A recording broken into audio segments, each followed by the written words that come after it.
Margaret Whitmore sat by the window of her grand ancestral home, wrapped in a soft knitted shawl, watching the golden autumn leaves fall one by one onto the empty driveway. The house, a Victorian-era estate in a quiet New Jersey suburb, had once echoed with laughter, dinner parties, and piano music. Now it felt more like a museum of faded memories, each creaking floorboard whispering stories of days gone by.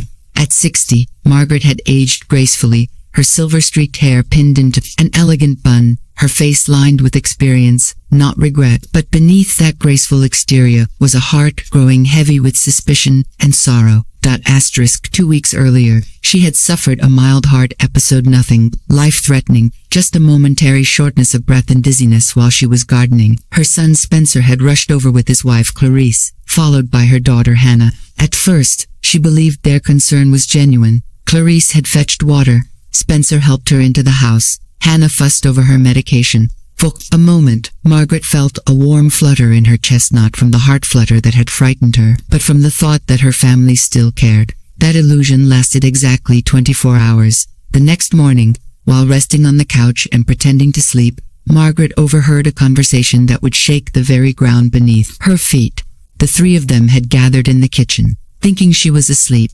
Their voices were hushed, but not hushed enough for the high ceilings and polished floors of the old house to disguise their tone. She had always said this home carried voices like a cathedral, and now it became a confessional booth she hadn't asked for. She's getting worse, Clarice whispered. You saw her forget the name of her pills. She couldn't even remember the date yesterday. That's normal, Spencer replied, not sounding worried, just tired. She's 60. And besides, maybe it's time we start talking about, options. What kind of options? Hannah asked cautiously, though not entirely shocked. Assisted living, downsizing the estate, maybe even, I don't know, selling this place. It's too much for her now. And God forbid something actually happens. We'll be left to clean the mess up. There was a silence, heavy and cold. Margaret didn't even breathe. Her hand clutched the edge of the sofa, gripping it so tightly her knuckles turned white. Clarice broke the silence. I checked the market. With this property, the antiques, the art, everything, you're looking at 4, maybe 5 million. We could each have our share, set before anything happens. She's not even dead yet, Hannah said with a nervous laugh. Spencer scoffed. Don't be dramatic. It's called preparing. I'm just saying we should be practical. Practical. The word echoed in Margaret's ears like a gunshot in a cathedral. Her heart didn't feel weak anymore, it burned. How easily they had shifted from caring to calculating. How quickly love became ledger entries. When they came to check on her, she kept her eyes closed, her breathing steady. Clarice touched her shoulder and smiled sweetly when Margaret opened her eyes, as if nothing had happened. Margaret forced a small smile in return. She wanted to scream, to throw them all out, to tell them she heard every word, but something stronger than outrage held her back. Clarity. For the first time in a long time, Margaret saw her children clearly, not as the innocent babies she had raised on bedtime stories and piano lessons, not as the grown-ups she had helped through breakups and job failures, but as adults who saw her not as a mother, but as a ticking time bomb with a deed and a bank account. That evening, she sat alone in her study, the only room in the house that still felt like hers. The walls were lined with bookshelves, hundreds of novels, memoirs, legal texts, and poetry collections. She had been a literature professor for over 3 decades and had always believed in the power of words. Now, she clung to them like armor. She opened her journal, the leather-bound one she kept hidden behind the bookshelf, and began writing not thoughts, not memories, but observations, names, dates, words. The word practical, underlined, in red ink. She wrote down the names of the real estate agents Clarice had casually mentioned. She made a note of Spencer's comment about being left to clean up the mess. She listed their behavior from the hospital to the couch. Her proof, her truth. She didn't cry. Margaret Whitmore was not the crying type, but her pen pressed hard into the paper, leaving deep indentations as if she were carving her story into the world itself. The next day, Rosette's the housekeeper who had worked with her for 22 years brought her tea and asked how she was feeling. Margaret looked into Rosa's warm, dark eyes and saw the same kindness she had seen the day Rosa first entered the house. I'm okay, she whispered, just tired. But Rosa was sharp. She noticed the change. "You're thinking too much again, Miss Margaret. You always do when the storms come." Margaret chuckled. "Yes, Rosa. And I think this time, the storm isn't outside. It's in my own house." Rosa sat beside her without asking, "Is it the children?" Margaret looked away, her eyes glistening. "They think I'm dying. They love you," Rosa said gently. Margaret smiled bitterly. "They love the house. They love the idea of inheritance. But love me? No, Rosa. They've already written me off." There was silence between them. Then Rosa said, "Then make them read the story you haven't written yet." It was a strange thing to say, but it sparked something in Margaret. A plan, a lesson. She wasn't going to confront them. Not yet. She wasn't going to be the weeping mother begging for love. She was going to be the silent pen behind a plot so brilliant they wouldn't see the ending coming until it was too late. That night, she stared at the ceiling for hours, remembering the sacrifices she had made. How she had put her career on hold to raise Spencer when his asthma was at its worst. How she had helped Hannah get her first grant. How she had welcomed Clarice like a daughter. Every birthday, every recital, every heartbreak, she had been there. And now, they were ready to send her to a care home and cash her out like a stock. They thought she was dying. They thought she was weak, confused, broken. They didn't know Margaret Whitmore. She decided to begin the next day with a new act. She would play the part. She would stagger a bit when walking. She would forget names and ask the same question twice. Not enough to raise suspicion, but enough to make them believe they were right. Let them show their true faces, she thought. Let them reveal their loyalty, or lack of it. She would be the observer, the playwright, the judge, because this wasn't the end of her story. It was the beginning of their test. The morning sunlight poured through the tall, arched windows of Margaret's study, casting golden beams across the wooden floor.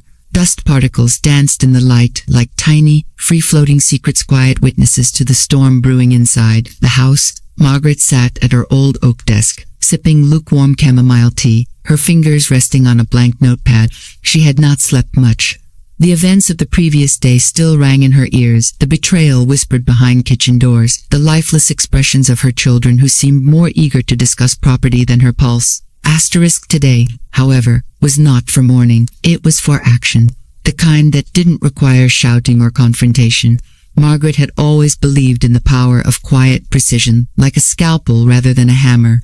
And so, she began her plan with the most critical move of all. Legal insulation. She called Mr. Harland, her long-trusted attorney of 35 years. He had managed her husband's will, the estate taxes, the education trust funds for the grandchildren, and most importantly, he had been a friend to her and her late husband, Arthur. Margaret, he answered warmly, after only 2 rings. "How are you feeling? I heard about the incident. Spencer called me in some panic." Of course he did, she said with a dry chuckle. "Harland, I need to see you today, and it must be discreet. Discreet. No phone updates to my family. No emails. No records in the usual folders. I need to discuss something. Sensitive." The pause was brief, but Margaret could hear the sharp change in his tone. "Understood. My office in Princeton, 4 p.m. The side entrance. I'll clear the schedule."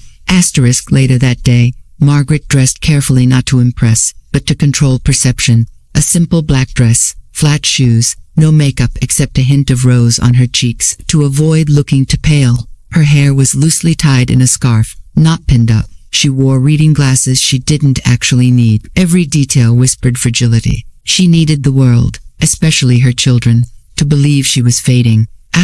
She instructed Rosa not to mention her whereabouts and left in her oldest car, a silver 2007 Lexus, still running well, thanks to her husband who maintained it. She drove herself, deliberately slow, even when she didn't have to. Let the world believe she was growing old. Mr. Harland's office was tucked behind a row of law chambers and financial advisors, a place where wealth was protected in soundproof rooms, and coffee was always too bitter. Harland greeted her with a firm handshake and ushered her inside, away from the curious eyes of secretaries. Margaret, he said, gently touching her shoulder as she sat. "What's going on?" She looked around and lowered her voice. "They're circling me, Harland. My own children, like I'm already in the grave, and they're bidding over my bones." He sighed, rubbing his chin. "I suspected something. Spencer asked me last week if the house was listed under your name alone or part of a trust. I didn't answer. I hoped. It was just idle curiosity. Asterisk, it wasn't, she said flatly. They want this house. They want the accounts. They're pretending to care, but I know what they're really doing. Asterisk, do you want to disinherit them? He asked cautiously. Asterisk, no. That would only validate their worst assumptions that I'm cruel, bitter, vengeful. I want them to earn what they think they deserve. Asterisk, he nodded slowly. So, what do you have in mind? Asterisk, I want you to transfer all of my liquid assets into an irrevocable trust under my control. The house too. The artworks, the investments, everything. Asterisk, to whose benefit? Asterisk, no one. Not yet. I want the terms to state that disbursement depends on moral clauses measured by the fulfillment of certain conditions. I'll define later. Asterisk, he blinked. Moral clauses. That's difficult to enforce. Asterisk, Margaret leaned forward. That's why I'm documenting everything. I've started journaling their behavior, their conversations. I will leave behind testimonies from the staff. If needed, I'll record video logs. Asterisk, Harland remained silent for a while. This is unconventional, but not impossible. Asterisk, make it happen, she said. Also, I want to update my will, the one they think they're in. Asterisk, you still want them in it. Asterisk, yes, she said, her lips forming a small smile. But not as heirs, as characters in a story they didn't know they were part of. Asterisk, Harland tilted his head. You've been thinking about this for a while. Asterisk, no, she replied. I only started thinking after they stopped. Asterisk, by the end of the meeting, the necessary documents were signed. Margaret felt oddly liberated, like a queen moving her last piece across a chessboard, not to checkmate, but to make her opponent think they had the upper hand. Asterisk, on her way home, she stopped at the local pharmacy and bought 2 pill organizers, one genuine and one to be filled with placebos. At home, she replaced half her vitamins with sugar tablets and practiced mixing up her schedules. The next day, she called Hannah and casually asked whether it was Sunday or Monday. Asterisk, oh dear, Hannah replied on the phone, barely masking her delight. It's Thursday, Mom. Are you okay? Asterisk, I must be tired, Margaret replied, sighing. Everything's a little hazy these days. Asterisk, that evening, Spencer showed up with brochures for senior facilities. Just options, he said. Nice ones, of course, with private chefs and on-site doctors. Asterisk, Margaret smiled faintly, accepting the brochures. So thoughtful, darling. You always were the planner. He didn't notice the steel in her voice. Clarice came by later that week with baked goods and a USB drive. I scanned all the house's legal papers for you, in case you lose them or, well, you know. Asterisk, thank you, Margaret said, so responsible of you. Asterisk, she knew they were building a case, mentally gathering files, laying groundwork for guardianship or perhaps legal access to her estate. Every smile they gave her was laced with calculation. Asterisk, the only genuine moments came from Rosa, who continued to serve tea, trim the roses, and treat Margaret as the same woman she always had. One night, Margaret confided in her. Asterisk, they're going to trip over themselves soon, she said softly. Asterisk, they already are, Rosa replied, cleaning the tea tray. They're just too arrogant to notice. Asterisk, Margaret gave a small laugh. Do you think I'm cruel, Rosa? Asterisk, no. I think you're a teacher, and they forgot how to be students. Asterisk, the next few days went by in a surreal blur. Hannah brought over brochures for an estate sale company. It might be nice, she said, to downsize before things get out of hand. Less for you to manage. Asterisk, Spencer contacted the family accountant without Margaret's permission. She was alerted by a courtesy email from the firm. They were now officially preparing for her decline. Asterisk, at night, Margaret stared at the old portraits hanging in the hallway. Her parents, stern and stoic. Her late husband Arthur, gentle eyes and kind smile. She whispered, you'd be disappointed in them, love, but not surprised. Asterisk, she began to write her ethical clauses in the new draft of her will. Kindness to others, participation in family traditions, letters of gratitude from staff, involvement in charitable acts, and minimum weekly visits during times of illness. These weren't requirements, they were filters. She wanted her legacy to belong to someone who deserved it, not who simply shared her blood. Asterisk, she included Rosa in the trust's beneficiary pool, a monthly pension. her own cottage on the estate grounds, and a clause that gave her the right to veto any decision that affected Margaret's legacy. Asterisk as days turned into weeks, Margaret played her part masterfully. She feigned forgetfulness, paused longer than needed before answering questions, and began misplacing items only to find them again later. Her children's concern turned into urgency. They wanted signatures, permissions, conversations about preparations. Margaret gave them nothing. One morning, Spencer brought over a power of attorney draft, just in case. "Mom," he said, "it's just for medical decisions, nothing more." Asterisk, she smiled and signed the paper, but it was a decoy. The document had no legal standing, deliberately filled with blank clauses and unsigned witness lines. Spencer never noticed. He just smiled, pocketed it, and walked out feeling triumphant.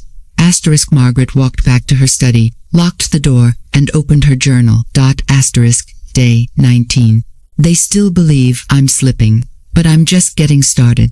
Asterisk, as she closed the book, her eyes glinted with quiet fire. Her family thought they were preparing for her end. What they didn't know was that Margaret Whitmore was preparing a lesson they would never forget, one written not in anger, but in truth. A truth that would reveal their character in the most unexpected way, through the loyalty they failed to show when it mattered most. Asterisk, Margaret sat at her breakfast table, watching steam curl upward from her cup of Earl Grey tea. The soft clinking of Rosa, preparing toast in the kitchen, was the only sound in the house. Outside, a light drizzle misted the large bay windows overlooking the Whitmore garden, where autumn leaves scattered like forgotten memories. Margaret's fingers trembled slightly as she lifted the cup, not from weakness, but to maintain the illusion she had so carefully constructed. The act had begun. The theater of deception was now her battlefield, and every sigh, every pause, every glance out the window was calculated. Asterisk that morning, she had deliberately placed her reading glasses in the refrigerator and asked Rosa with a confused look, "Have you seen them, dear?" "I swear I left them in the study." Asterisk, Rosa, smart as ever, tilted her head. "You mean the ones on top of the orange juice?" Asterisk Margaret feigned a startled laugh. "Oh goodness, I must be losing my mind." Asterisk the performance was subtle, never overdone. That was the key. Enough for them to believe the decline was real, but not enough to warrant outside suspicion. She had even started to scribble nonsensical notes on sticky pads and leave them around the house. "Feed the telephone. Grandfather's clock sings at midnight. Apple Wednesday." Notes that someone might find and quietly whisper about to the others.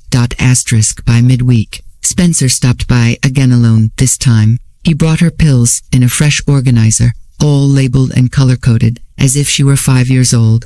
Margaret accepted it with a nod, smiling as if grateful for the gesture. Asterisk, he sat down at the table, clasping his hands nervously. "Mom, I know this is hard to talk about, but I think you should consider letting us help manage things. Just the basics. Finances, medications, scheduling your appointments." Asterisk, "Are you worried about me?" she asked softly, her voice catching as though from weariness. Asterisk, "I'm worried something will happen and we won't be prepared. You've always managed everything so independently, but things are different now." Asterisk Margaret let her gaze drift to the window. "Yes, things are different." Asterisk, he mistook her pensive silence for agreement. "Maybe Clarice can help you go through the documents. We can make a checklist. It'll take pressure off you." Asterisk inside, Margaret burned, not from anger, but from the silent confirmation that her instincts had been right all along. They were eager to dismantle her autonomy under the guise of care. Asterisk later, that evening, Hannah called to check in. Margaret used her practiced voice-off, slightly delayed, as if it took her a moment too long to register words. Asterisk, "Did Spencer talk to you?" Hannah asked. Asterisk, "Yes. He mentioned something about a list." Asterisk, there was a pause. "A checklist, yes, for your affairs. We thought it might help you stay on track." Asterisk, "Stay on track," Margaret repeated, letting the phrase hang, then offered a faint chuckle, like a train nearing its last stop. Asterisk, "Oh Mom, don't be dramatic." Margaret gently hung up after that. A few days later, Clarice arrived unannounced, a binder in hand and her expression carefully pleasant. "I thought we could go over some things together, just to be proactive." Asterisk Margaret offered her tea and led her to the study, where the fire crackled in the hearth and the smell of cedarwood lingered from the previous evening. Clarice opened the binder like a well-rehearsed tutor with a stubborn student. Asterisk, we've made a small inventory. The house, of course, the lake cottage in Vermont, your jewelry collection, and the trust fund for the grandchildren. Asterisk, Margaret nodded absently, pretending to study the notes. So thorough. Asterisk, Clarice offered a tight smile. It's better to be ready. Life has a way of surprising us. Asterisk, Margaret leaned forward. It surprised me the day Spencer brought you home. I remember thinking, what a strong, beautiful woman, and you are very strong. There was an awkward pause. Clarice cleared her throat. Thank you. That means a lot. Asterisk, Margaret's expression hardened just slightly.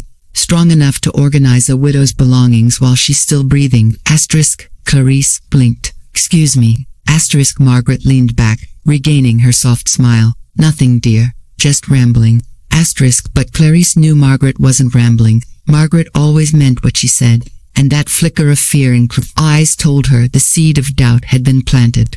Let it grow. Asterisk, the next test came at the community center's monthly luncheon. Margaret insisted on attending despite her children's protests. Asterisk, you'll be exhausted, Spencer warned. Asterisk, I may not have many of these left, Margaret replied with just enough weight to make him hesitate. Asterisk, at the luncheon, Margaret acted confused when asked about the date, paused before recognizing acquaintances, and mistook one woman's name twice. The gossip wheels began to turn almost immediately. A few patrons whispered sympathetically. Others just shook their heads. Asterisk, afterward, as Rosa helped her back into the car, Margaret whispered, did they buy it?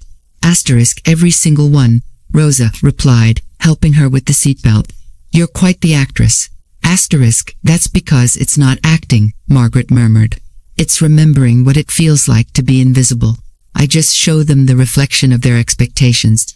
Asterisk, meanwhile, Spencer and Hannah had begun contacting senior living consultants. They even scheduled a tour without telling her. One Friday afternoon, Hannah arrived and said, we're just going for a drive, somewhere nice. Asterisk, Margaret agreed. She even wore pearls. Asterisk. They pulled up to a manicured complex with beige buildings, a garden path, and a fountain bubbling in the center. The sign read, Sunny Ridge, Luxury Senior Living.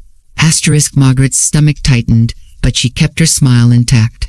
Inside, they were greeted by a chirpy woman named Kelsey, who offered brochures and flavored water. The tours included a game room, a craft studio, a chapel, and a piano in the lounge. This could be a beautiful transition, Kelsey said. Margaret turned to Hannah. Are we transitioning, darling? Like butterflies? Asterisk, Hannah flushed. It's just a visit, Mom. Asterisk, of course. Asterisk, when they reached the model apartment, Kelsey opened the door. All the apartments have emergency call buttons and staff on site 24/7. Residents have complete independence, but with safety and care available anytime. Asterisk, Margaret walked through the apartment. It was lovely, clinical, and cold. Everything was sterile, like a place where no one made memories, only waited for their names to be called. Asterisk. She stood in front of the window. Do you see any trees? Asterisk, Kelsey looked confused. There's a garden path downstairs. Asterisk, no trees that have stood for decades. No roots that go so deep, even storms can't shake them. Kelsey didn't respond. Margaret turned to Hannah. I'm not ready to be planted in a pot. Not yet. The drive home was silent. When she returned, she took off the pearls and locked them in her safe. She knew now that her children weren't just preparing, they were pushing. Their patience was thinning. The narrative of her decline had taken root, and they were feeding it with fertilizer made of false concern and subtle manipulation. She added notes to her journal. Day 27. They've moved from talk to planning. Their tone is gentler now, like they're speaking to an obituary. They believe what they see, not what they know. How fragile their loyalty is when they think you're fading. Asterisk, that night, she poured herself a glass of wine and sat on the veranda, watching the moon rise over the garden. The air smelled of damp earth and wood smoke. Rosa sat beside her quietly. Asterisk, you're certain about this? Rosa finally asked. Asterisk, yes, Margaret replied. They need to be seen for who they've become. And I need to know if there's anything left of who they once were. Asterisk, and if there's not, asterisk, then I will leave them the most honest gift a mother can give. Consequences. Asterisk, for the next few weeks, Margaret continued her act carefully, methodically. She walked slower, forgot things more often. She asked questions twice. She allowed them to believe she was fading, like ink in an old letter, and they believed it because it was easier than facing the truth that their love was conditional, performative, transactional. By the end of the month, they had created a folder labeled Margaret Whitmore Affairs. They shared it in a private group chat she wasn't supposed to know about, but she did. She read every message thanks to a quietly installed desktop tracker. Rosa helped her set up asterisk, and so Margaret knew exactly what they were saying when they said it, and how they framed it to sound kind when it was cold. Asterisk in her journal that night, she wrote, asterisk day 32. Their loyalty isn't breaking, it was never built. They're managing me like a spreadsheet, so I'll become the formula they can't solve. Asterisk, she tucked the journal back in its hiding place and went to bed. Tomorrow, she would forget to turn off the stove. Not enough to start a fire, just enough to raise concern. Asterisk, the play was far from over, and Margaret, the writer of her own narrative, was just getting to the plot twist. Asterisk, the wind rustled softly through the trees outside Margaret's estate, scattering leaves across the cobblestone driveway like pieces of a puzzle no one could solve. Inside, the house stood solemn and still heavy with unspoken intentions. Margaret sat alone in the drawing room, her posture slightly hunched, a knitted shawl draped over her shoulders. The antique clock on the mantel ticked with slow precision, each second a beat closer to the moment she had long anticipated. Today, she would give them a push, one that would force their hand. She had set the stage perfectly, and now it was time to act. Asterisk, she waited until mid-morning before walking to the kitchen. The house was empty except for Rosa, who was trimming the hydrangeas outside. Margaret picked up the phone and dialed Spencer's number. Her voice trembled not from fear, but finely calculated fragility. Asterisk, Spencer, darling, I think I fell, she said, keeping her tone low and cracked. Asterisk, you what? Came Spencer's startled voice. Asterisk, in the hallway. I think I blacked out for a moment. I'm not hurt, I just felt dizzy. Maybe I should lie down. Asterisk, I'm coming over, Heath said quickly. Stay where you are. Asterisk, she hung up and walked calmly back to the couch, sitting carefully and leaning her head against the cushion. She opened the top buttons of her blouse slightly and let her expression go soft, distant, tired. She even dabbed a bit of water under her eyes to create the illusion of sweat. Asterisk, within 20 minutes, Spencer arrived, breathless, followed by Hannah and Clarice. Rosa had let them in, her face unreadable. Asterisk, Margaret looked up at them with glassy eyes. I don't know what happened. I just remember reaching for the banister, and then everything was blurry. Asterisk, Hannah rushed to her side, concern etched across her features. Clarice stood behind, arms folded, lips pressed tight. Spencer crouched in front of her. You need to go to a hospital, he said. No, Margaret whispered. They'll only poke and prod me. I just need rest. Asterisk, Spencer exchanged a look with Clarice. We need to talk. Asterisk, Margaret nodded. Of course. Why don't you all sit down? Asterisk, they hesitated, then gathered in the living room. Margaret sat quietly, hands folded on her lap, watching them like a judge observing a courtroom she no longer trusted. Asterisk, we've been meaning to discuss something, Clarice began, always the one to take control when difficult topics surfaced. With everything happening lately, your fall, your memory, we thought it might be time for a conversation. Asterisk, a conversation. Margaret repeated faintly, tilting her head. Asterisk, Spencer stepped in. We're concerned about your well-being, Mom. We think it might be best to talk about long-term options. Options, she echoed, her voice nearly a whisper. Hannah shifted uncomfortably. You've always been so independent, but we think it's getting harder for you to manage things on your own. Asterisk, and we don't want to wait for something worse to happen, Spencer added. A more serious fall. A hospital stay. We think assisted care is the kindest choice, Clarice said, cutting him off. It would ensure you're monitored, safe, and comfortable. Asterisk, Margaret looked down at her hands for a moment. Comfortable. Asterisk, of course, Clarice said, misunderstanding the tone. Sunny Ridge has a private suite available next month. We've spoken to the administrator. It's a beautiful place, with landscaped gardens, a reading room, and even a chef who prepares custom meals. Asterisk, Margaret blinked slowly. You've spoken to them. Asterisk, yes, Hannah said. We didn't want to overwhelm you, but we had to plan ahead. You understand, right? Asterisk, Margaret looked at each of them. Her children, her blood, The ones she had cradled through fevers, wept for during heartbreaks, celebrated during graduations. Now they sat across from her, polished and poised, disguising their betrayal in smiles and euphemisms. "I see," she said softly. Clarice pulled out a slim folder. "We also had a conversation with Mr. Harland about updating the will. He said it's important to make sure it reflects your current condition and intentions." My condition, Margaret asked. Just for clarity. "Mom," Spencer jumped in. "Nothing serious. It's just, well, God forbid something happens, we should all be on the same page." And you think I'm no longer capable of making those decisions?" Margaret asked, her tone turning sharper despite the gentle delivery. There was a long pause. "We're trying to help you," Hannah said. "We love you." "Then perhaps you should love me where I live," Margaret replied, her eyes narrowing. Clarice sighed. "This isn't an attack. We're just trying to make the process smoother." Margaret stood up slowly. "Process? You've already decided, haven't you?" "No one's forcing you," Spencer said quickly. "We're just offering support." Margaret walked to the fireplace, her fingers grazing the edge of the mantel. "Support would have been you cooking me a warm meal instead of handing me brochures. Support would have been holding my hand, not calculating my worth." Clarissa's voice was flat. "You're being unfair." "No," Margaret said, turning around. "I'm being precise." A silence fell over the room. Clarice set the folder on the table. "Think about it. We're doing what's best for everyone." Margaret stared at the folder, then picked it up and flipped it open. Inside were the printed property documents, a power of attorney draft, and a financial breakdown of her estate. "How convenient," she murmured. "You've done all the work." Spencer stood. "We'll leave you to rest. But we hope you'll consider what we've said, for your safety and ours."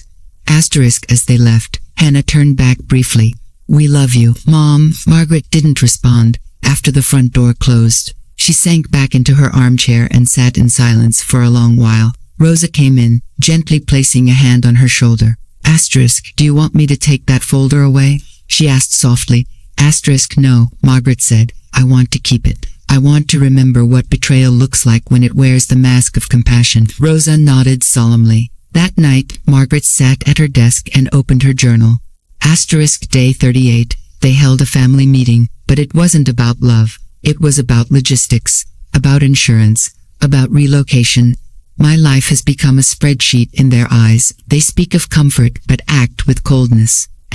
She paused and underlined the next sentence 3 times. "They are preparing for my end not because they fear losing me, but because they fear losing what I own." She closed the journal, placed it in the drawer, and locked it. Then she opened a separate drawer and removed an old wooden box. Inside was a silver key one Arthur had given her decades ago. It unlocked a safety deposit box at the local bank. Tomorrow, she would move the rest of her jewelry and a few handwritten letters into that box. Letters that spoke of her children, her true thoughts about each of them, manned her updated will, sealed with her signature and witnessed by Harland just last week. She wasn't done yet. She had more to teach them. This was only the halfway mark.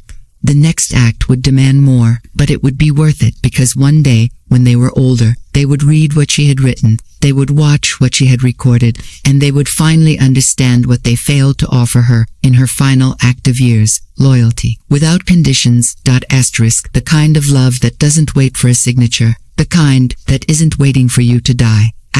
And that was the lesson she intended to leave behind, not in ink or gold, but in the void they would feel when they realized what they lost while they were busy planning what they thought they'd gain. Rain fell steadily outside the Whitmore estate, the droplets tapping a rhythmic pattern against the tall glass windows like a soft percussion of time passing. Margaret sat at her writing desk, the fire gently crackling behind her, illuminating the shelves lined with old books and aging photographs. The house was warm, but a quiet chill lingered in her bones, not from the weather, but from the weight of the revelations that had unfolded over the past few weeks. Her children's intentions were no longer in question. The veil of false affection had been lifted, and what remained was a portrait of calculation, cloaked in civility. Today, Margaret had retrieved something she hadn't touched in years: dusty leather-bound journal belonging to her late husband, Arthur. She had kept it locked away in the attic, tucked behind a stack of old literary manuscripts. Arthur had written in it during the final years of his life, pouring into its pages his musings on philosophy, family, love, and regret. As she turned through the aged yellowing pages, his handwriting danced before her eyes like whispers from another lifetime. Asterisk. One entry in particular caught her attention. Asterisk. True legacy is not what you leave in bank accounts, but what you leave in hearts. But hearts can be deceiving. Sometimes, the truest legacy is justice. Arthur Whitmore. Margaret exhaled slowly, her fingers lingering over the ink. She had loved Arthur deeply. He had been a man of rare intellect and quiet passion. He would have seen through their children in an instant. He always did, but never had the strength to confront them outright. Now, she realized that this journal wasn't merely a keepsake. It was a compass one she needed to navigate the storm ahead. Asterisk. Inspired by Arthur's words, she began crafting a plan that would outlive her presence and echo with meaning long after she was gone. It started with a simple concept: documentation. Not financial records or insurance forms, but truth. Truth as seen, heard, and felt. Asterisk. She pulled out her own journal and began organizing her notes.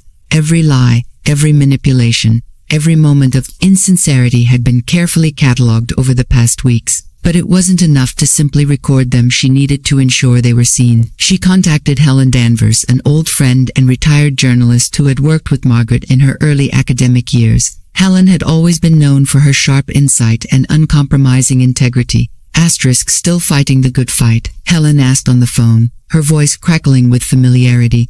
Asterisk. Something like that. Margaret replied, I need your help. Off the record, for now. Asterisk. What kind of help? Asterisk. I'm putting together something. A file. Personal, emotional, legal. It might end up being the last thing I ever write. Asterisk. Helen was quiet for a beat. Then she said, You want me to be your witness? Asterisk. I want you to be my safeguard, and I want you to hold on to certain things in case I can't. Asterisk. That afternoon, Margaret met Helen at her apartment and handed over a sealed envelope, a flash drive, and a handwritten letter. If anything happens to me, she said, make sure the right people see this, and make sure my children, my dear, greedy children, see it last. Asterisk. Helen studied her friend carefully. Are you sure this is the road you want to take? Asterisk. Margaret's voice was steady. It's not the road I want. It's the one they forced me to walk. Asterisk. When she returned home, the house was eerily quiet. Rosa had taken the day off to visit her sister, and for the first time in weeks, Margaret was completely alone. She sat in her bedroom and looked at her reflection in the mirror. Her once rosy cheeks were paler now, her eyes shadowed with fatigue, but there was a new strength in the lines of her face. A determination. Asterisk. She walked to the storage cabinet near her bed and pulled out several items. A voice recorder, a digital camera, and her father's old fountain pen. The camera she mounted discreetly above the fireplace, angled toward the main living area. The recorder she kept close by, often in her lap or hidden in the folds of her blanket. She would capture everything now, their words, their tone, the way their concern wilted the moment it wasn't tied to profit. Asterisk. Her children continued visiting more frequently, but their energy had shifted. They were no longer hiding their impatience. Spencer grew increasingly insistent on gaining access to her medical records. Hannah mentioned moving her out of the house before winter. Clarice, always the most poised, offered to help sort through Margaret's jewelry to appraise them for safekeeping. Asterisk. Margaret let them talk. She smiled. She played her part. Asterisk. One afternoon, Clarice arrived with pastries and a false warmth in her eyes. I was thinking, perhaps it's time to consider which items you'd want passed down to the grandchildren, you know, to ensure things go to the right hands. Asterisk. Margaret nodded thoughtfully. Of course. Why don't you look around? See what speaks to you.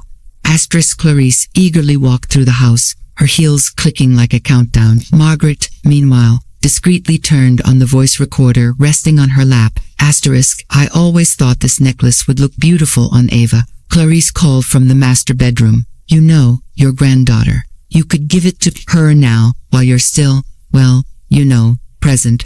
Asterisk. Margaret smiled. That's a lovely idea. Asterisk. When Clarice rejoined her, she added, Oh, and about the lake house Spencer mentioned it's hard to manage during the winter. Maybe we should start the process of selling it now before it becomes a burden. Asterisk, such thoughtful children. Margaret, murmured asterisk. Each interaction was saved, labeled, and transferred to the flash drive Helen now kept safe. Margaret also began writing a series of letters, one for each child, each staff member, and a few for select friends. They were not goodbye letters, they were letters of truth, clarity, and, in some cases, exposure. Asterisk to Rosa, she wrote, asterisk, you were the only one who ever looked at me without expectation. You gave me care without price. You deserve more than a pension, you deserve peace. The cottage will be yours. Live freely in it. Let no one ever make you feel like a servant again. Dispenser. You always saw the world through numbers and balance sheets. I raised you to lead, not to tally my worth in property and policy.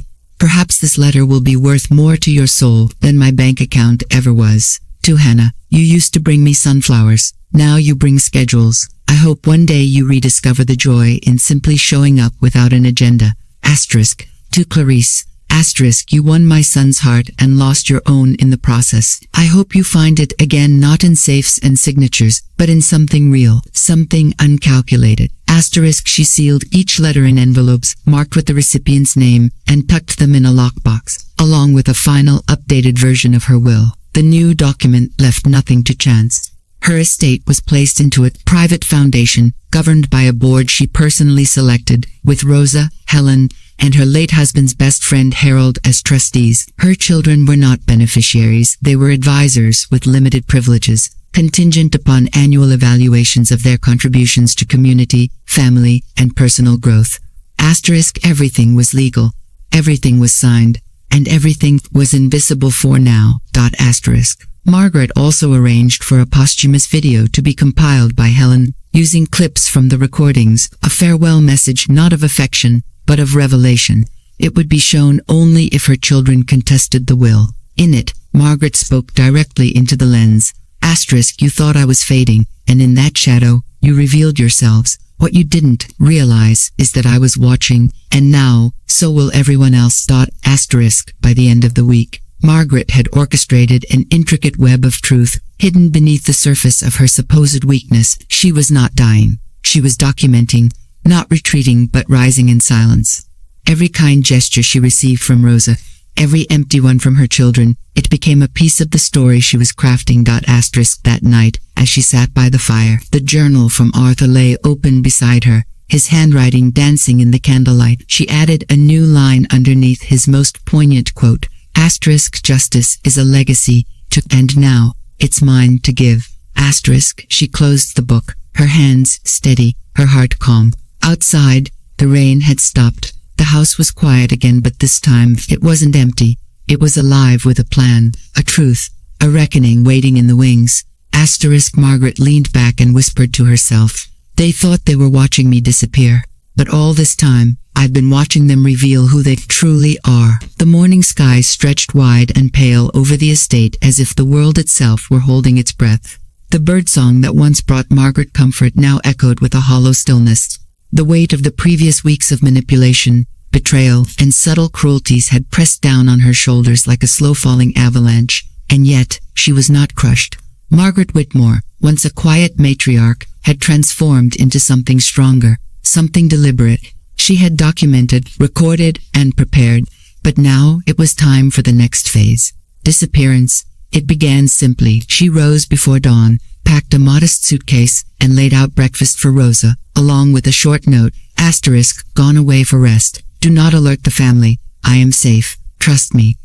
Asterisk, she left her phone behind on the kitchen counter, its battery nearly dead. The device had become more of a leash than a lifeline. She also left her wedding ring in a velvet box on her dresser. It was not a symbol of rejection, but rather of transition. Margaret was not running away. She was stepping back to observe what would happen when her presence, her perceived vulnerability. Her wealth was suddenly gone. Asterisk, she drove an old rental car she had reserved under an alias, her mother's maiden name, Eleanor Green, and made her way north, toward a quiet coastal town 2 hours away, where the air smelled of sea salt and time moved more slowly. There, nestled among pine trees and weather-worn cottages, was the Fernwood Retreat, a secluded wellness center she had found weeks earlier. It catered to widows, artists, and those seeking solitude rather than attention. The perfect hideaway, Asterisk when she arrived, the caretaker, a silver-haired woman named Alma, greeted her with a warm, knowing smile. Margaret had spoken with her over encrypted email and had already transferred funds through a private account. No questions were asked. No papers were signed in her real name. She was simply Eleanor Known, aging woman in need of rest, silence, and detachment. Asterisk her cottage was small but elegant, white linen curtains, a wood-burning stove, and a porch overlooking a foggy bay. The walls were decorated with watercolor paintings of wildflowers and mountains, and there was a single bookshelf filled with poetry and old travelogues. It was enough, more than enough.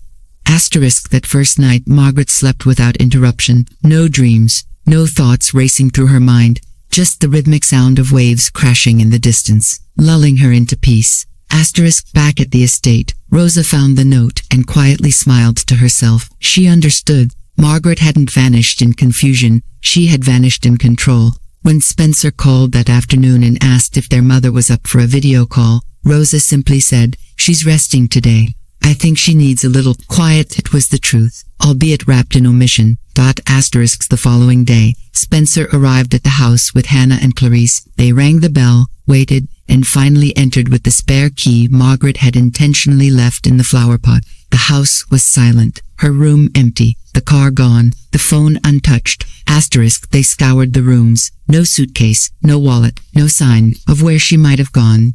Asterisk she's disappeared, Clarice said flatly, her voice trembling with something that was not fear but panic. Asterisk maybe she went for a walk, Hannah suggested weakly, checking the back garden. Asterisk no, she's gone, Spencer said, staring at the note Rosa had handed him. He reread it twice before looking up. She planned this. Asterisk Clarice's eyes narrowed. She left the phone, the wedding ring, but not the documents. Asterisk that's what worries me, Spencer muttered. She's taken something. Asterisk she's not in her right mind, Clarice snapped. We should alert someone. Maybe the police. File a missing persons report.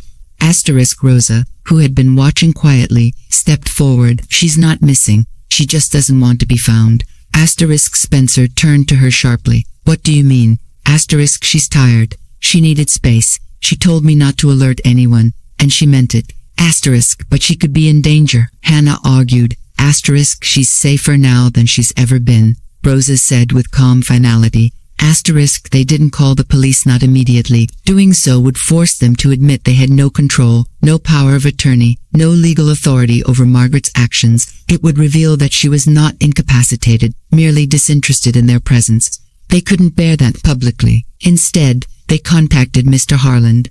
I'm afraid I can't help, Harland said, folding his hands on his polished oak desk. Your mother is of sound mind. She has every right to come and go as she pleases. Asterisk she might be sick, Spencer pressed, confused. Asterisk no, Harland said firmly. She updated her will. She transferred assets. She set up legal safeguards. I've seen people in decline. Your mother isn't one of them. She's sharper than most judges I've argued before. Asterisk Clarice's voice rose slightly. So we're supposed to do nothing, just sit and wait while she what? Travels the country like a ghost. Asterisk Harland leaned forward. I suggest you do exactly what she's been asking you to do for months. Asterisk and what's that? Hannah asked bitterly. Asterisk respect her. Asterisk back at Fernwood, Margaret had slipped into a routine. Morning tea on the porch, journaling after breakfast, nature walks in the afternoon, and letters in the evening. She wrote, not just to Rosa and Helen but to herself, to her past, to the girl she once was, before motherhood, before marriage, before betrayal. She was healing, and she was remembering. Asterisk one evening, Alma joined her on the porch with 2 glasses of wine. They've called here, she said gently. Asterisk Margaret nodded. I expected they would. Asterisk I told them no one by your name is staying here. Asterisk good. Asterisk they sounded desperate. Asterisk Margaret laughed softly. They should be. Asterisk Alma tilted her head. You don't feel guilty. Asterisk Margaret's smile faded. I feel free. Asterisk but even in freedom, there was curiosity. After 2 weeks of silence, Margaret asked Alma for a private internet terminal. She logged into an anonymous browser and checked the local news sites. No missing person alert. No public plea for information. They were keeping it quiet. That confirmed if they were more concerned about appearances than her well-being. Asterisk She also accessed the cloud folder Helen had shared, containing all the recordings, journals, and updates. Helen had begun compiling them into a documentary-style timeline, sorting clips by date, theme, and speaker. Margaret watched snippets of Clarice talking about jewelry, Spencer discussing property, Hannah making offhand comments about getting it over with.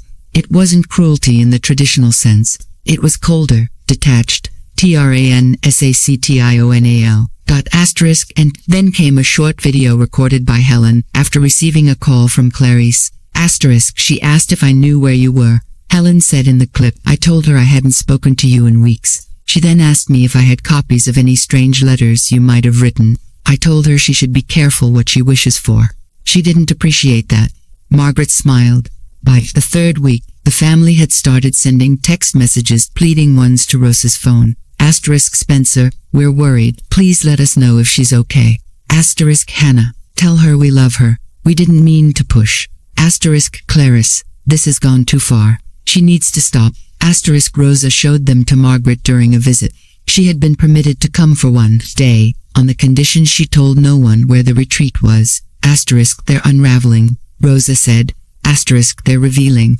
Margaret replied. She wrote back a single note and had Rosa deliver it without explanation. I'm not gone, I'm just watching. 2 days later, Spencer called Helen again, this time in panic. She's going to rewrite everything. She's going to give it all away. Helen didn't answer. She simply hit record. The footage was added to the timeline. As week 4 began, Margaret knew the final phase was approaching. She had removed herself from the narrative to let them write their own chapter, and they had one full of fear, scrambling, and slow crumbling. They thought they could control her legacy through presence. What they didn't understand was that her absence was more powerful than any confrontation. She was the storm they thought had passed, but she was only gathering strength. That night, as the ocean thundered outside her cottage and wind rattled the shutters, Margaret poured a glass of brandy and stood at the window. She wasn't hiding anymore. She was unveiling. They had thought she was fading, but she had only stepped back to let the truth come into focus. And now, from the safety of distance, Margaret Whitmore was preparing for her return not as a burden, but as the author of their final reckoning. The day began with a stiff, grey sky hanging over the Whitmore estate like an omen, the kind of sky that made everything feel still, paused, and waiting for something to break the silence. And today, Margaret Whitmore would speak in person, but in a way none of her children could ignore, deny, or twist to their favor. It had been nearly 5 weeks since she had vanished from their lives, and in that short time, everything they thought they understood had slowly begun to crumble. Today was the reckoning. Spencer, Hannah, and Clarice arrived at the law office of Mr. Harland just after noon. The invitation, more of a summons, really had arrived 3 days prior in the form of a hand-delivered envelope sealed with dark red wax. It was signed with only a single elegant initial, M. Inside was a letter in Margaret's unmistakable handwriting, requesting their presence at Harland & Co. for the reading of her preliminary legacy brief. That wording alone was enough to send a chill through each of them. They were not told what to expect, only that the meeting was non-negotiable and that attendance was required. Margaret's phrasing had always been deliberate, like a novelist who chose every comma as if it were a sword. When they entered the law office, they were led to the large conference room where Mr. Harland waited at the head of the table. He looked graver than usual, his fingers laced tightly over a thick manila folder. Behind him stood a large television screen, dark and imposing. On the table in front of each chair was a copy of Margaret's new legal will, bound in leather and stamped with her signature. Thank you for coming, Harland said, gesturing for them to sit. Is she here? Spencer asked immediately, scanning the room. Harland didn't answer. Instead, he clicked a small remote in his hand, and the television screen came to life with the image of Margaret, sitting in a sunlit room, her silver hair pulled back, her expression calm but unreadable. Hello, my darling, she began, her voice steady and rich with composure. If you're watching this, then you've gathered in Mr. Harland's office, likely confused, anxious, or angry. That's understandable. But before you speak, please listen. The room fell into an uneasy hush. Spencer shifted uncomfortably. Hannah gripped the edge of the table. Clarissa's jaw tensed visibly. Margaret's video continued. For weeks now, you've believed I've been confused, declining, perhaps even dying. I allowed you to believe this. Not because I enjoy deception, but because I needed to know who you are when you think no one is watching. Because that, my children, is who you truly are. She paused, letting the weight of the words settle. You thought I was forgetting your names, misplacing my keys, confusing my days. You didn't realize I was remembering every moment, every conversation, every manipulation, every calculation spoken in hushed tones when you believed I wasn't listening. On screen, she reached beside her and held up a worn leather journal. I wrote it all down, and then I recorded it. You'll find the footage in Helen Danvers's possession, should you ever choose to dispute anything in this room. Asterisk, Clarice muttered under her breath, but said nothing aloud. Hannah blinked rapidly. Spencer's hands clenched into fists. Asterisk, you sat in my house and discussed my jewelry as if I were already gone, Margaret said, her tone colder now. You called facilities. You organized documents. You crafted stories to hand to doctors and lawyers to pave a path toward my silence. You mistook my restraint for weakness. You mistook my patience for permission.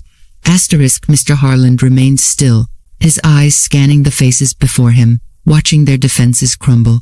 Asterisk, Margaret's eyes, even on screen, seemed to pierce straight through the veneer. Now, let us speak of legacy. Asterisk, she gestured toward something off-screen. A second later, a slideshow began. Images of the house, the lake cottage, the gardens, the family heirlooms. Each picture accompanied by her narration. Asterisk, these things, you fought over the house, the land, the art are no longer yours to inherit. I have placed them into a charitable trust named the Whitmore Foundation to be used for supporting elderly women who have been displaced, dismissed, or betrayed. Clarice gasped. This includes the estate you so often referred to as a burden. It will become a sanctuary and literacy center. My books will line its shelves. My gardens will remain tended. Rosa will live here, in peace, as its caretaker and the foundation's first honorary trustee.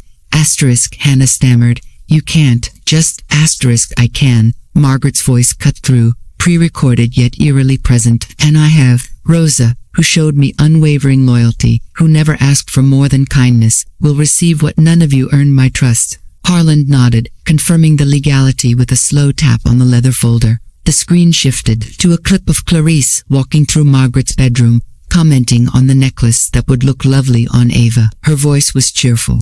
The implication ugly. Asterisk. Then came audio of Spencer asking Harland about estate liquidity before her memory slips completely. Then footage of Hannah flipping through brochures for facilities, muttering, we just need to get this over with. Asterisk. Clarice stood. This is manipulation. This is selective editing. Asterisk. Margaret's voice returned on screen.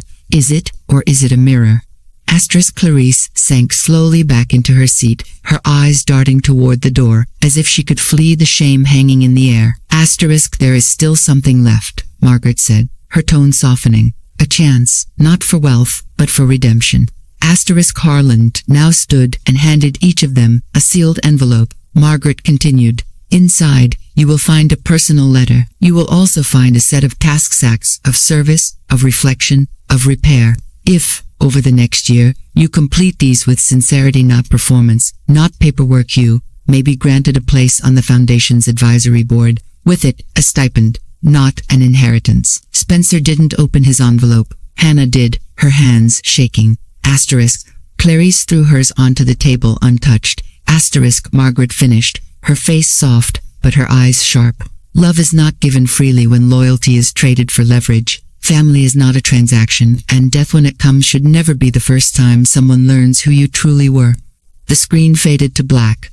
The silence afterward was deafening. Asterisk. Harland cleared his throat. You may stay to read your letters, or you may leave. Either way, the decisions are final, legal, irrevocable. Asterisk. Hannah whispered. I thought she needed us. Asterisk. She needed truth, Harland replied, and she got it. Asterisk. Clarice stood and walked out without a word. Spencer followed seconds later, the unopened envelope still clutched in his hand like a ticking bomb. Asterisk. Only Hannah remained, unfolding the letter and beginning to read. Her face flickered with emotion, guilt, sorrow, recognition. Asterisk. Back at Fernwood Retreat, Margaret sat on her porch with a cup of coffee and a wool blanket wrapped around her shoulders. Alma had brought her a fresh newspaper and some scones. "It's done," Alma said softly. Margaret nodded. "Yes, they know now.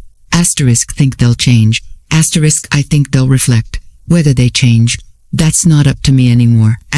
She looked out over the misty sea, her heart not heavy, but full. This chapter of her life, once filled with longing and disappointment, had been rewritten, not in bitterness, but in clarity. She had not sought revenge. She had demanded honesty, and in doing so, she had freed herself from the invisible chains her children had once tried to slip around her wrists.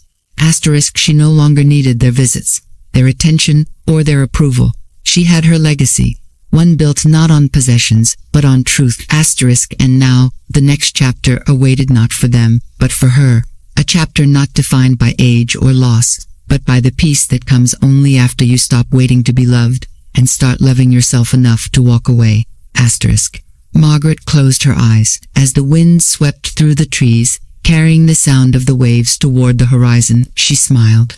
Not because she had won, but because she was no longer trying to dot asterisk. The sun filtered softly through the windows of Margaret's cottage at Fernwood, bathing the room in a golden glow that felt both comforting and symbolic. The stillness of the morning, interrupted only by the chirping of birds and the gentle rustling of coastal trees, offered a peace that Margaret had not experienced in years. It had been a week since the reading of her preliminary legacy brief, a calculated unveiling of truth that shook her children more than any confrontation ever could. She hadn't needed to scream or scold or cry.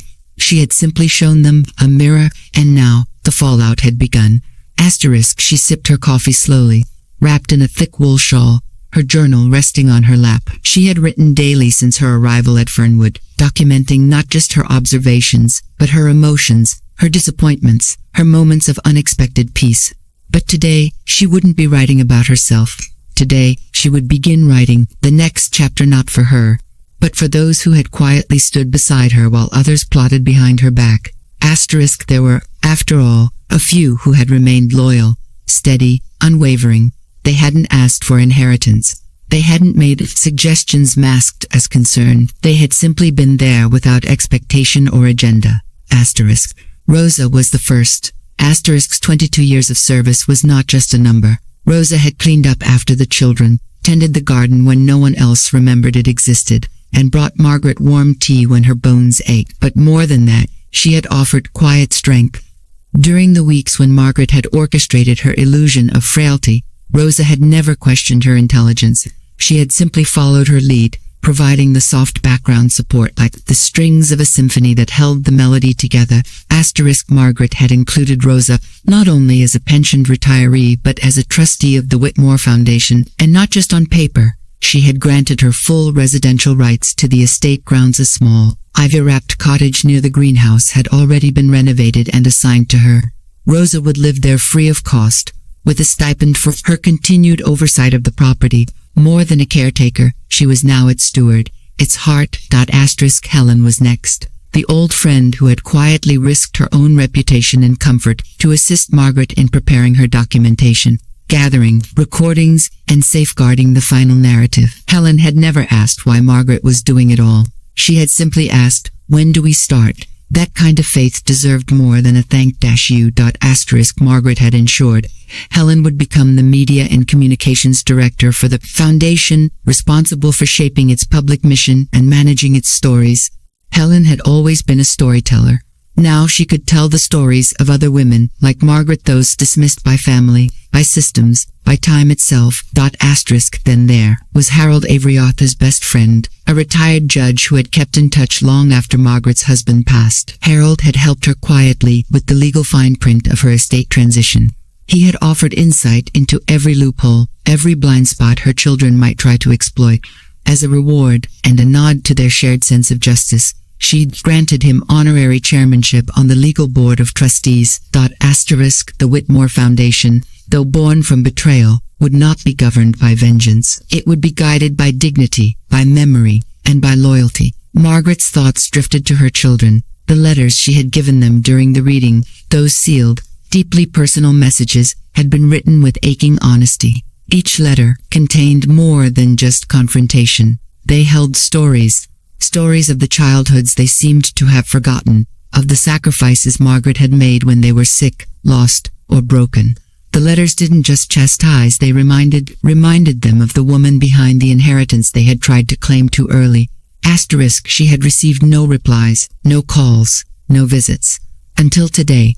It was late morning when Alma knocked on her door. "Someone's here," she said gently. "They asked for Eleanor Green, but I think we both know who they're really looking for."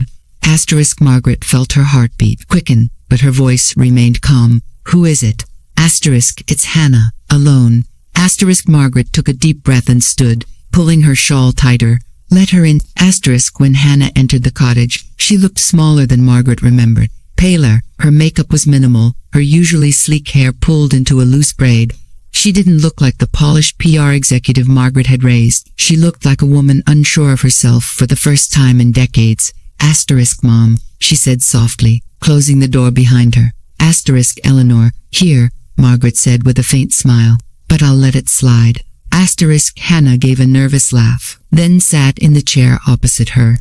For a moment, they just looked at one another, the silence stretching long and taut. Asterisk, "I read your letter," Hannah said finally, 3 times. "I didn't know whether to cry or run." Asterisk, and asterisk, "I cried, and then I drove." Margaret said nothing. "You were right," Hannah whispered, "about all of it, about me." Asterisk, Margaret's eyes softened, but her voice remained composed. "It wasn't about being right, it was about being seen." Asterisk, "I thought I was helping," Hannah continued. "I thought by organizing, by planning, by being proactive I was doing what needed to be done." Asterisk, "You were preparing for a funeral I hadn't had yet," Margaret said gently. Asterisk, "I know," Hannah said, her voice cracking, "and I hate myself for it." Asterisk, Margaret sighed and stood, walking slowly to her daughter. She placed a hand on her shoulder. "I don't hate you. I just needed to know whether you would still love me if I had nothing left to give you." Asterisk, "I do," Hannah said quickly. "I do." Asterisk, Margaret smiled. "Then you have a chance to earn your way back." Asterisk, Hannah nodded, tears welling in her eyes. "What do I have to do?" Asterisk, "Live better," Margaret said. "Not louder, not richer, but better. Volunteer, mentor, visit Rosa, read my letters again, and see the woman behind them. If you do these things, and not for show, I'll consider you for the advisory board. But you won't inherit anything in the traditional sense." Asterisk, "I don't care about that anymore," Hannah said. "I just want to fix this." Asterisk, Margaret studied her for a long moment. "Good. Then, begin today." Asterisk, they embraced, the hug long and unfamiliar. It was not a cinematic reconciliation. There was no grand music, no swelling forgiveness, but it was a beginning, a crack in the wall. Asterisk, after Hannah left, Margaret returned to her chair, physically drained but emotionally lighter. She knew not all her children would come. Spencer was too proud, Clarice too self-righteous, but perhaps one redemption was enough. Asterisk, later that afternoon, Rosa arrived at the cottage with a basket of fresh bread and marmalade. They sat together, in silence, watching the sky turn rose-colored with the setting sun. "She came," Rosa said. "She did." Asterisk, "She come again." Asterisk, "Maybe," Margaret said. "But even if she doesn't, she knows now. And that's all I needed." Asterisk, Rosa reached into her bag and pulled out a small wooden frame. Inside was a photograph Margaret hadn't seen in years, Arthur holding a newborn Spencer, Margaret laughing in the background, Hannah barely a toddler, clinging to her mother's dress. Asterisk, "I found this in the attic," Rosa said. "Thought you might want it close." Asterisk, Margaret stared at the photo, her eyes misting. "Thank you. You still love them," Rosa said softly. "Of course I do," Margaret replied. "But love isn't blindness. It's choosing to see everything and loving anyway." Asterisk, the two women sat quietly, the photograph resting between them like a fragile truth. Asterisk, as the stars began to appear one by one in the sky, Margaret leaned back and whispered, more to herself than to Rosa, "I thought I had lost everything, but maybe I've only just begun to gain." Asterisk, and for the first time in years, she truly believed it. Asterisk, the late afternoon sun painted the Whitmore estate in hues of amber and gold, stretching long shadows across the familiar walls that had borne silent witness to generations of joy, sorrow, betrayal, and now renewal. For the first time in months, Margaret Whitmore stood at the front gate of the home she had once feared would become her prison. The air was crisp, the garden was blooming, and the house no longer felt like a battlefield. Today, it would be the stage for her final act, not of revenge, but of graceful closure. Margaret wore a deep green coat, the same one Arthur had once gifted her on their 35th anniversary. Her silver hair was pinned neatly, and a small pearl brooch shimmered at her collar. Rosa stood beside her, her hands folded gently, as if guarding a sacred moment. Ready? Rosa asked, looking toward the front porch. Margaret nodded slowly. More than I ever thought I would be. The two women walked together up the stone path, past the rose bushes Rosa had tended with quiet devotion, past the bench where Margaret had once nursed Arthur through his final days. Everything looked the same, and yet everything had changed.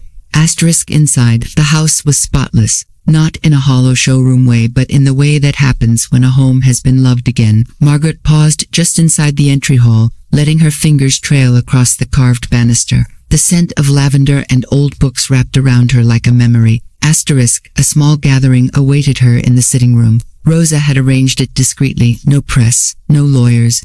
Just those whose roles in Margaret's journey had mattered. Helen, with her notebooks and gentle eyes. Harold, leaning slightly on his cane. And, to Margaret's quiet astonishment, Hannah. The others had not come. Spencer had declined the invitation, citing scheduling conflicts. Clarice had sent a cold, typed response. I see no purpose in revisiting what's already been taken from me. Margaret hadn't expected their presence. She had not built her hope on their remorse. She had learned long ago that expectations were just delayed disappointments in disguise. Margaret smiled warmly at those who had gathered. Thank you for being here. I wasn't sure anyone would come. Helen stepped forward first and embraced her. We're not here for the ceremony, we're here for you. Harold nodded. And for what this place will become. Hannah stood quietly at the back, clutching a small journal. Margaret instantly recognized it was the letter Margaret had written her, folded and refolded so many times the edges were soft and worn. Margaret walked toward her daughter, stopping just a few feet away. You came back. I never really left, Hannah said softly. I just forgot how to stay. They embraced not as mother and child, forced together by blood, but as two women, each scarred by time, finally choosing to meet one another in truth. No apologies were spoken. None were needed. The silence between them, for once, was healing. The group moved to the parlor, where a new plaque had been mounted above the fireplace. Margaret stood beneath it, her voice calm and unwavering. This home was once a battlefield, she began, a place where trust was tested and loyalty was measured not in words, but in silence, and yet it still stands. Like all things that endure, it has been scarred, and like all things worth saving, it has been transformed. She turned to Rosa and gestured for her to unveil the plaque. Beneath a white cloth, the bronze inscription read, the Whitmore Foundation for Dignity and Memory in honor of all women forgotten too soon. Tears welled up in Rosa's eyes. Helen gently squeezed her shoulder. Hannah wiped her own eyes quietly. Margaret continued, this house is no longer just a residence. It is now a refuge, a center for storytelling and healing, for women like Mythos who were underestimated, dismissed, or erased when we stopped being useful in the eyes of others. She walked to the large bookshelf near the window and placed a single framed photograph in the center, one of her and Arthur, sitting on the front porch, arms intertwined, smiles wide and untamed. This is where it begins, she said. The room burst into gentle applause, not out of formality, but out of reverence. It was not a celebration of vengeance or victory. It was a quiet honoring of a woman who had redefined power without ever raising her voice.